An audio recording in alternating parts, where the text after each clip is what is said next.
چې امور اجمالي ځان سره یاد وساتئ چې د قبر د عذاب نه سړی ورباندې بچ کیږي. د رسول الله صلی الله علیه وسلم په ارشاداتو کې معلومیږي اول د سورې ملک سورې تبارک الذی اهتمام او ویل، دویم ذکر د رب العالمین کوله، دریم صدقه، څلورم په محمد رسول الله صلی الله علیه وسلم باندې درود ویله، پنځم د جناب نبی کریم علیه الصلاۃ والسلام د سنت مطابق جمعات لراتله د جمعات سره تعلق، او شپږم چې کله یو سړی د رب العالمین د رضا لپاره د الله په لاره کې شهید شي، پیغمبر علیه السلام فرمایي الله ورته په اول څاڅ کې د وینې وتلو سره اعلان د رضا کوي، اول څاڅ کې د وینې سره ټول ګناهونه ختمیږي،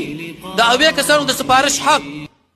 اویا هوري ورته په نکاح کوي، او د قبر عذاب هم پې نشته دی. صحابه دا خبره وکړه چې یا رسول الله د قبر عذاب پې نشته، ولې؟ وی بس دی چې په دنیا کې د دشمن مرمیو له د هغوی غشو له خپله سینه خپل سر وړاندې کړی، صدقه ورکول، د بچي دعا، د مسلمانانو جنازه، د مسلمانانو د خوا نه تاسو دعاګانې غوښتله، مرګ زیات یاد